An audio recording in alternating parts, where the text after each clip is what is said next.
We want to appeal to the President. His Excellency Nana Dompreh should halt the transition process. And John Dramani Mahama, President-elect, must show safe equity, must speak to his people, and we must ensure that all the other outstanding seats are declared duly by the EC before the transition process goes on. We are convinced beyond any reasonable doubt that the preoccupation and the negative mindset of the NDC is to be able to steal seats in addition to seats that is won, so that eventually they can get the 2/3 and then Parliament becomes a rubber stamp and they will do whatever they want to do. Enye nokure ne, enye nokure ochina na intimi nsi enne, intimi nsi ochina. Enti for Ghanaians ne Annor Dompreh obi a oye majority chief we di MP. Wona also hwehwe mmara, woye mmara na wo ka asem. Enti na me say yemfa no kwa nkafo no, odin de oka, me pe obi also oye lawyer na onimu mmara na omre challenge me say Frank, de wo kan wo boa na obetime the parliament asesa. You cannot do that. In Chakasia and confirm our watch me aha, we are for Ken TV, so we are for Ken, we are for truth, justice for all.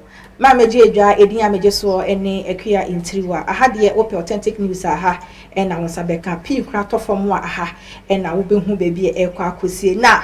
Honorable Frank, Annor Dompreh, Edin, Sembia Betua Bontia, or catch His Excellency Nana Dompreh Kufado say, NDC team now almost assertive for transition, no, won't stop it.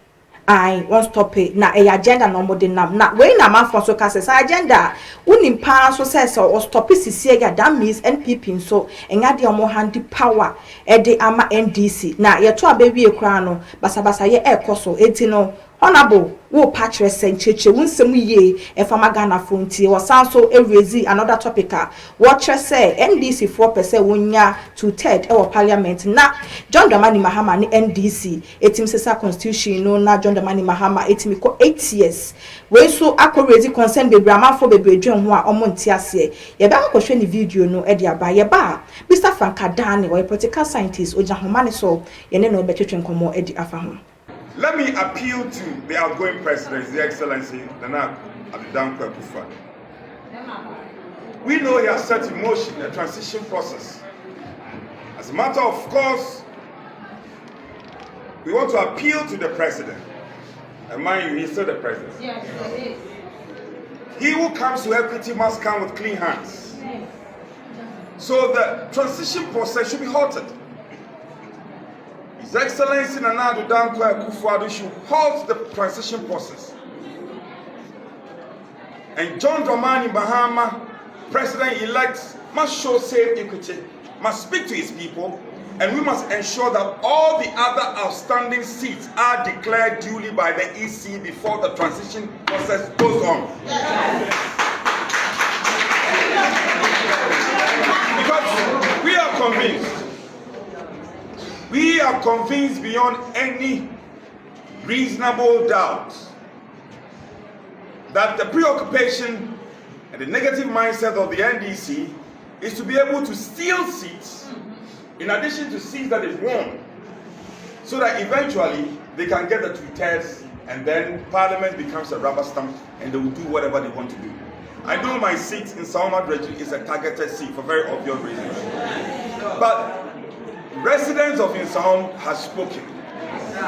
Look, even if it's one vote, I will beat them to it. In some say, and now Honorable Frank Annor Dompreh editor Bonti. Yakwa humane so na ni Mr. Frank NDD Nkomo. Hello Mr. Frank Adani. Nana akia ahofe. Me ma wakwaba. Me joso me bro ni ba ko pe. So we bia boko. Oh nyankopon adom. And the atu dwani o one we name Honorable Frank Annor Dompreh na wodi nsem si abeto abonte na yemfa no baako said ye wo catch His Excellency Nana Dompreh Kufado say what stop a transition no amount for chere say what stop ni be na dam is basa ye na all friend no Mr. Frank what political scientist who ni say as someone honorable beka again no so what this was so beka no this era season wo me and I said like they we am for air say time or no timing no wrong or beka no so no yes pepe Honorable Warrior. Right, Nanakia. oko election now we are near. We are near be a press conference in Hunu Sahara obey. Press conference in Hunu. Okay, NDC 2016. Yeah. Read no by press conference. We are on the comfortable lead. I will so Mario. I was so more comfortable lead. Comfortable lead is another diarrhea. And I want another Dompreh. Yeah. Galaxy chief whip. In a parliament. Was say Anne NDC for Galamsey, no. And I know I was sort of saying MP for Galamsey. But we never be who did Dickett their comprehend Agyapong Akem. And I will see a real. Yes, can Agyapong. One of the book in Agyapong was your own casa. Na the team one of Bebomo. Can Agyapong, Remo say, Makaka Bensem na more yeno. I am on Fanco NDC for so. And I went. And don't claim piece of more ring now, Biak and what to not to do. And I would dear a real a funny team. And I feel now your press conference. Oh, catch the president, I could say all hot the transition. Ndio pese odi ku bagana na another o pese ye di ku e bagana na even Dr. Laji Mamudu ba omi mpa waje atum na MP so mo report mpo no. Look at the chaos and insecurities that ekoso Ghana. Yeah. Na obesan so aka say the transition ye process na ya handle power from MPP to NDC no ya hotel another problem ho ana office won ko awono we see it in here say yen Ghana for one Dompreh sabi ohun hia saa o Ghana hia se no Ghana o man no eso se no nti wo nya wo pace o personal or peculiar interest in tino de beboa o man no ye nyai nti honorable ewe de oria eya nanso eye kama koma to ye why ye be pepa wani ase ni suo enya hwe next time no in your political journey no be honest and be truthful enya another prayer necessary ne constituent edigu bas no call parliament no parliament ni sibo so ye chief whip onko no nkonko tinam ye bi parliament no kwa ro ka obekwa akoto ba be wo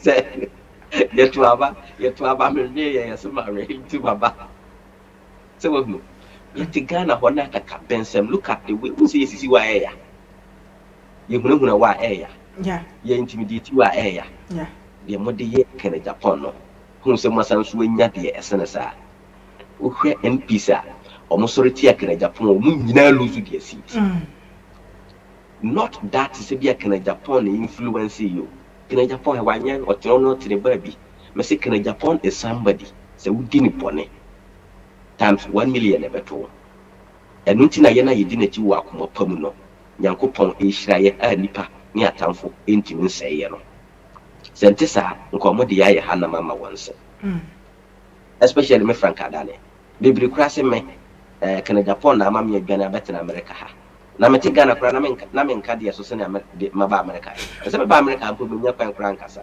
yeah minsuro bia o na kura na ye beka enti another Dompreh de na nakua the press conference say halt the transition process no a real who broken hearts into Ghana for nyina antungu ensi okay enye na Mr. Frank said ye hwe chaos currently ekoso ewo mayimu ne de honorable Annor Dompreh be kan yi nanu mu nsem no amafo to so say was national security timi fa no uhu ni say yam no kwesa was timi fa na oh da be na nakua we no de esa omodere ko ne esa omoma no omodere ko psychiatric na omope ayi omopane no bi de bo no so no owansa wom nti oben hwa ti we de mo fa no ko ankafo ben hwa obi ankafo we ye national security ankafo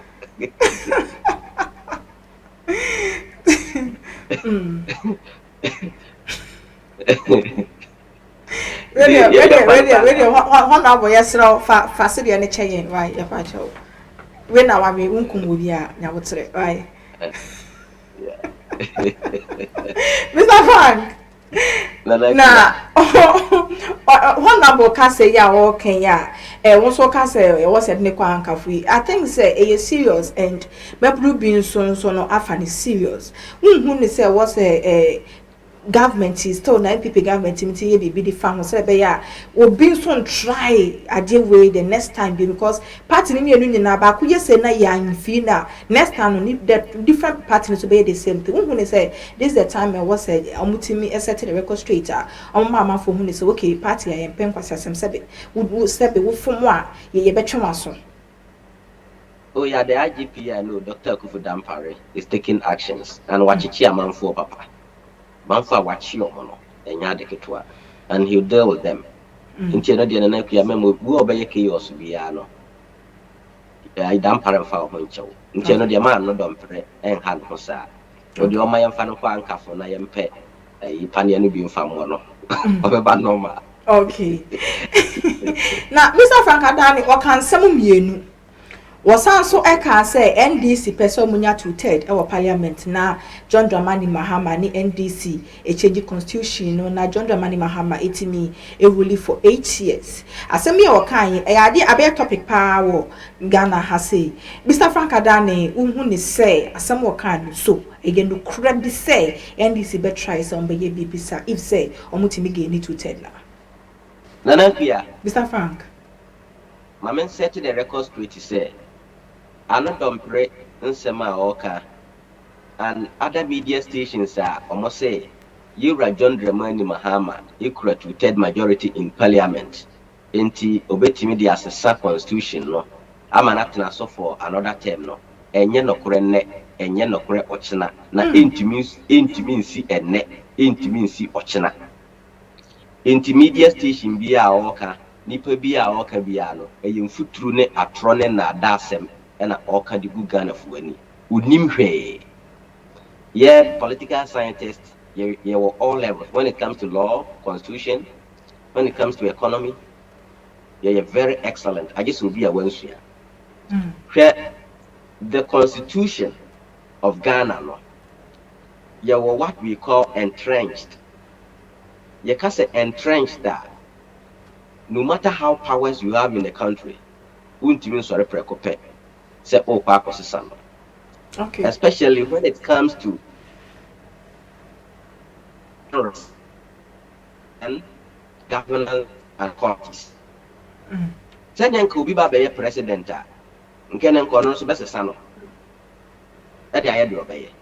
So what you say?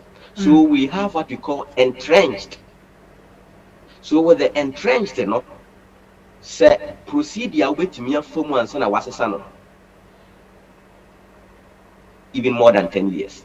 A bit take you more than 10 years.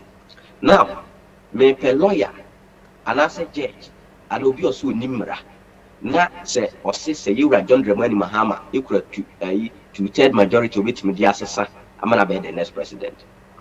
The constitution says that every Ghanaian are qualified to be the president. You know, you have 8 years with 2/3. That is all.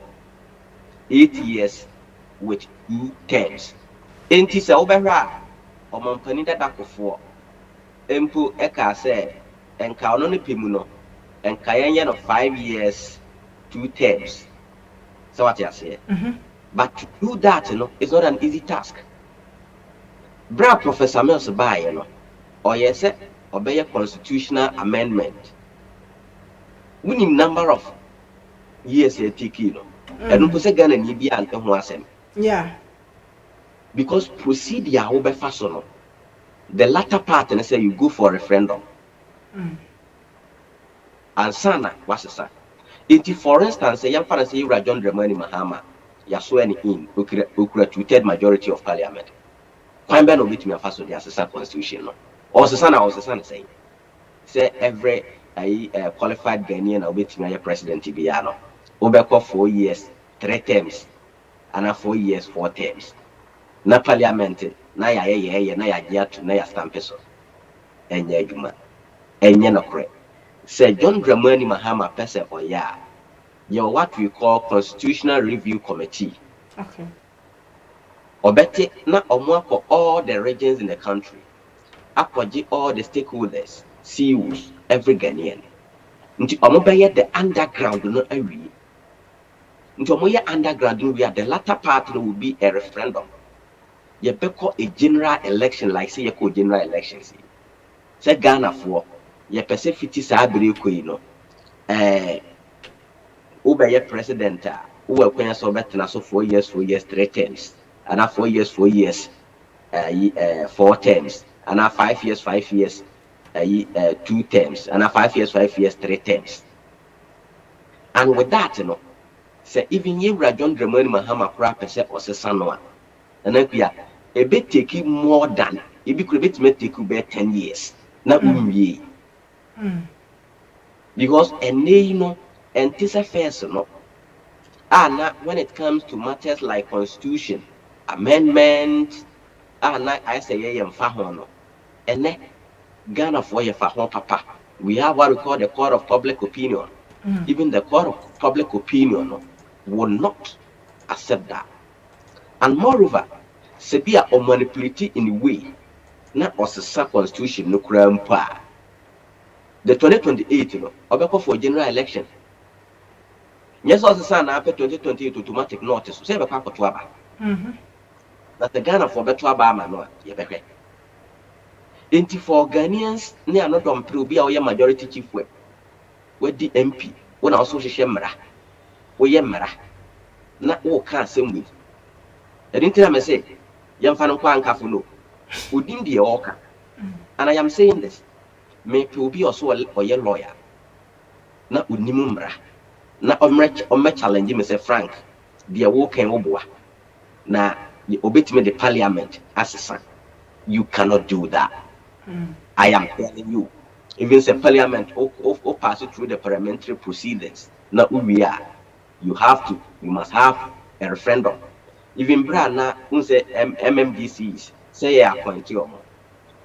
President Akufo-Addo yes say or person ye to no swabano. Nka then one for parliament and pass that law. No. Do a pass it through the parliament, but at the end of the day, no, I say or my referendum. Na Ghana for you yet to swab say ye penisa and I am penisa. Even a new that level put and I don't know it collapse it. So what you say? Yeah. It's John Mahama may find his way to all the processes, but if you referendum say Ghana for ye pa, you just vote against. It's no cause for alarm. Any media station, any blogger will be our Kasa Senubiano, who name the worker. You may hate John Dramani Mahama and MP before the year campaign. That is why they are just hating that just to destroy John Dramani Mahama. He will not attempt to do that. Oh yes, sir. Because the moment Toby make an attempt, then on also the turn is coming. Because Ghana, the elections is not about the political party, but is about who has the good heart and knowledge to develop the country. And they are not on Canada social media bloggers be and Rame Papa Bako. Or say when it need you yam me mama baako de say tinam say someone nyai fake bloggers na mutie to mona next time we could tie fake blogger bia na or cancer na wa comment ya me frɛ me bisa me munchire we are for Ken TV wo ho brana betie sempa no kwere wontie so da na mo nam saa atrofo yi so nti me papa pa and I'm say daddy what do you fancy all to be in for. So was a son prayer, say January 2028, so be contested as president, say a back to the swabber. Yeah. You had a woman will be more, come wait to go in the assay. So say you do an Ghana for some sort to a banner manual. That means Ghana for pencil and a Ghana for pen. Yeah. And this time round, and found so what power wouldn't mean we are back room this time round. Where the MPP for upon all the powers, upon all the money, upon all the capensem, with no money was here. It this time round, don't joke with the Ghanaians. Just be honest. For them to say to third majority, between us a constitution, no, it's never true. It's entrenched. And this will be a unimra. So when you say this clause in the constitution is entrenched, is it easy to be changed? No, it's not easy to be changed. You cannot just sit down and say I have the numbers. I have the executive powers. I have that, so I'm going to do that. You have to pass through a referendum. Ghana for and sana why, and the procedures is not a small task. That is why most of the presidents in Omoba are going to be because they talk to some yeah, it will take all their time. No more but this time around, I think there must be a division of the governance, not a session of which they will be handling the constitutional matters and then the new constitution to deal with the matters of the country. Now, almost solicited all the ideas, the minds, and what the Ghanaians want from the people. Then not the fan drafted the constitution. The constitution is our own that binds and protects us. Now, but with the constitution whereby it defends the corrupt politicians and just crack the poor people out there, we must have a uniform constitution that doesn't show any fear or favor to anybody, whether you are what, whether you are that, or whatsoever. Because for be a president as a politician, or he feels because of the constitution, he or she is not touchable. Use more room for them to steal the country because at the end of the day, they are not taken. Nothing can be done. So I think one of the concerns of Ghanaians is drafting of a new constitution. Mr. Frank Adane, once a man who Kenya na say Honorable Frank Annor Dompreh the press conference or Kenya misinformation.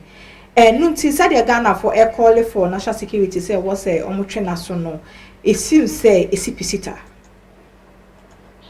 Nanapia calling for national security a good call.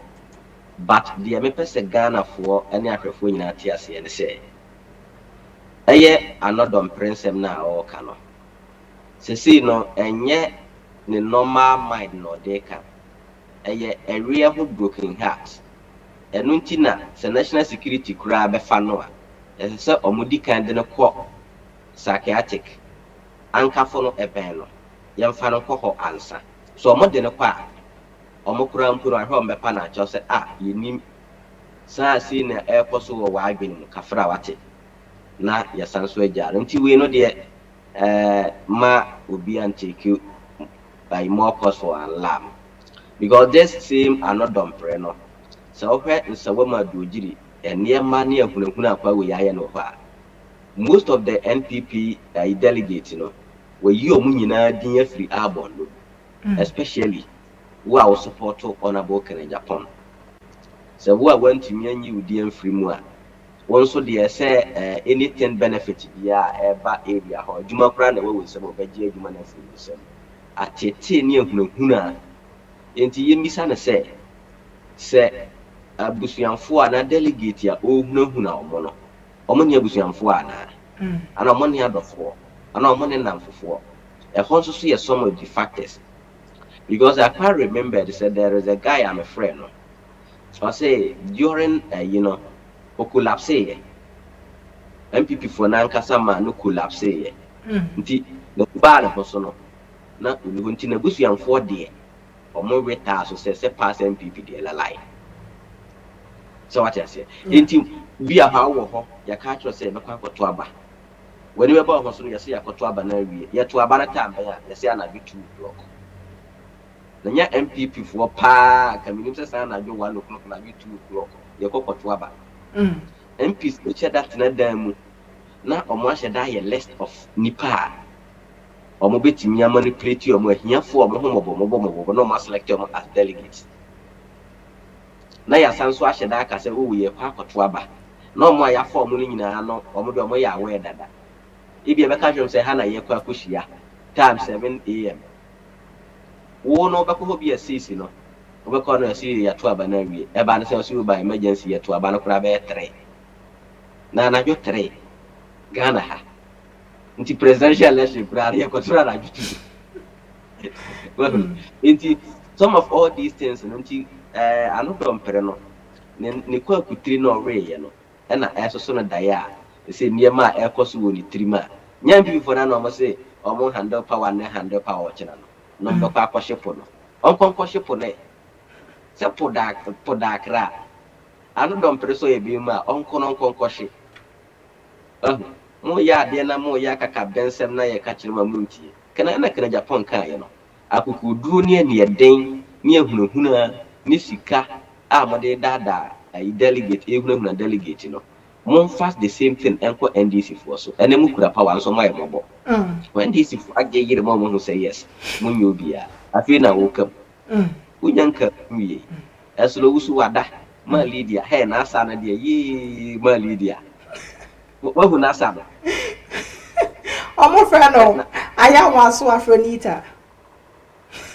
no almost say papa bebre papa se maame baako papa bebre wo maame baako wo papa bebre ti election baako asansu bebre ma Lydia de no o maame baako papa bebre ndi Mr. Frank eno ayen kan fon mo oh okay jama na maame no nti all stage no why address your dad him oh because she was no wusu wa sha le jeans trying the top ne cake fine so David maame no nti address ya ofifie ba no nti wa rọrùn ye mo bia so ahu no obi ahu no Mr. Frank on my case yesterday no me patcho yensri wo bia nti we na ode tena ni B8 no be gira program na asi oh but say na then the abasri wa dey say was dressing sana was dressing ana na nen kon check kabane sereti oh my goodness maame no me say me hear the video na me say hey MPP for 3 mede nka we pon kama kwa expect gura so mama o dress ni de nye kura kwasesa no ebe den na won ye obi APP o social media say ya etina na kuya MPP for your problem no de na na de ba no Dompreh de won fa na asem to nchen Mr. Frank Adama, I must last question na yenko. Videos be circulate social media and so NDC for me be everywhere NPP penifo be MPs be officer almost say nyema and inti yanso asanso na mu yemu kire say NPP penifo no ma rekro na and no ma bo NPP membu bi pa and no ma sheda stage to say NDC for na yes ade no who ni say no cross NPP for na ya sa touches no who ni say still na no e betimi akọ edi against NDC ala oh nana kuya frankly speaking about mu basa ye no fam wamba and very fortunate who said the way I now is 2024 about one but I don't krampo na the simplest yeah so me ka say very simple because the way I don't remember Mahama be see win no we ya ho hwe ye so what you say enti this basa ye no nana kuya me there I'll blame both sides MPP for betimi and NDC for betimi aye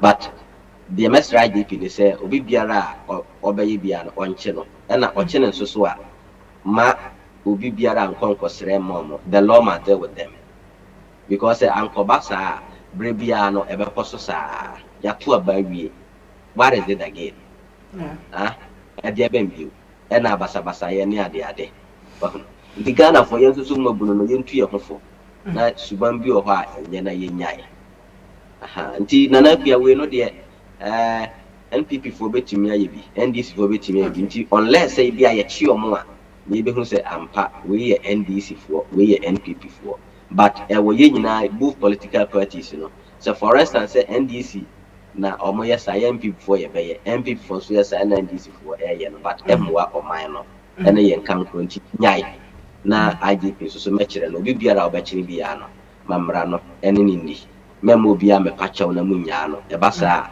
wakina bi no o kwakọ ya be hu se o wasimasi kura kọ ya che no ye kọ pachaw ye ja no obesan so kwakọ di bone no ama bone no akọso mprebepre nti no at least se obe ja no mpo na manam feel asotwe a kire se de o ye no mfa so bia ni so na ye nyina ye mfa ye ntuma pamfra Mr. Frank Adane ye de yakoma twetwe no aba awiye asem bi wo ho a wo pese wo ka kire o man Ghana na oh the America kire o man konkron Ghana na se ye nyina ye nkambom ba bia ya duru no ye hia Ghana nkankro emfa ho ne political party a owo to me se ye abro na ye pe political party e okro tumi no bone ne de esese ye yanya at the end of the day me no mi na ye ho be kire ye enti na brebia no ye preach good no but another Dompreh statement or say president should hold the transition process no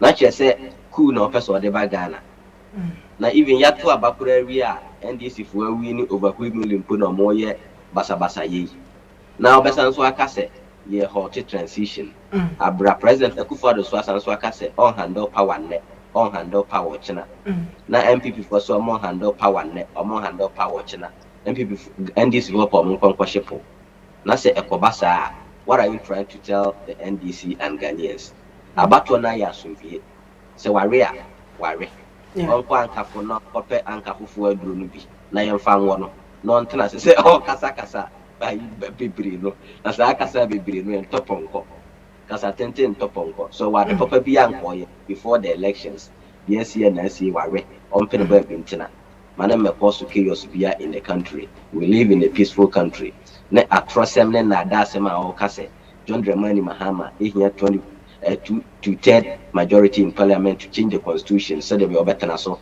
the next time no enye no kore ne enye no kore ochina na me any lawyer any judge any kind of man or say you betimi use parliament I extended the tenure of office of president in Ghana. They should go and read what entrenched laws or clauses in constitutions and how it's being amended or changed. The process and office is very simple. Why is it that we say these clauses are entrenched? Yen we are for Ken TV. Yeah, they more the true story. And any social media platform be or say Mahama be with the to tell which media say be no ya tro. Na me probi a be challenge. Nti wa office say they make me boa na wonim de no. Brabante na be challenge me no one on one be live program.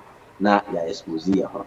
Na amaka na fo okure tena na pia medam ase yankopon hyiam no nyam kase amen ya na se bebre Mr. Frankadan le se poso ahoma mu so no je yeso kama menso medam ase abusian for your name Mr. Frankadan le twetwe nkomo political scientist nkomo ye di nyina no so ade nkyere ne de he fama ye wo comment section no like ne share video no for answer so intimi enkebi and so no first time no abadoma no so can crime that so ho so the be ye nya drop video pe when the first person na wonsa ebeka makro se wetu wani na wo hwe nkonwa papa a esi ha bibia ye set men how ho hwe video na se ni anje hum de ko number wo fa na contact ye na ye more direction no meaning say ade papa bia ye bebo ho da we for Ken TV bia no ye ka se eye nokore a ya hwehwe ma hunu nti na ye bo ho da we enti nyame adom ye ma me nso so no o support Kennedy Dompreh kwa Agyapong or you business woman enti mo ye nyina ye support the business women omo support Kennedy Agyapong na omo business no enkoso enti we de ni die kwanso me nsada me nsayem se open konwa set atop agu fee ana se wadwumam aye E&J home decor we dey fa number na frɛ the be more direction but the own person be ba hampa ya ankasa de bugu ka mu na ya de abrɛw menim sɛ we are for Ken Ghana for we beboa ama ye ma me business no akoso for any enquiries we dey fa number no yeah we are for Ken you say ade a ye bo ho da robia no eye papa asemba come and hold us responsible. So once you say same if you Royal Gallery wo opekuma and into jema me number no ni ndin kita wo dem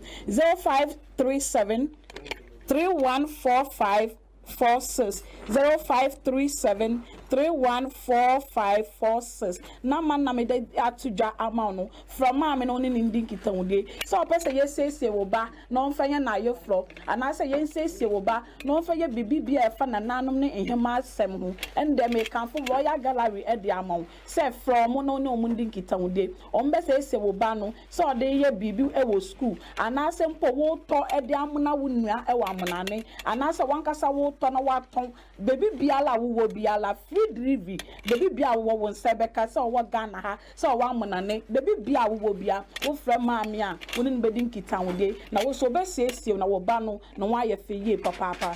The foundation of every kid's education is important to every parent. That is why Lead International School is here to give your kids a solid foundation. The school that cares about its environment and seeks to transform it is one that cares about the education and well-being of its kids. The school has a playing ground, a bus to convey the kids in and out of school, as well as a well-furnished facilities and resources to groom the kids to future leaders. Not forgetting the well-learned teachers that are patient with the kids to ensure understanding is easy. They are located at Amanfrom off the Pokwasi Amasaman Road. For more information, call 0246 928 031 or 0246 098 067. Be part of a school that leads, learns, evolves, acts, and develops through sound education. Lead International School, the next leaders. School na batan biara de ne baro ko hono ni yo. Oye Rainbow Montessori International School. Yeah.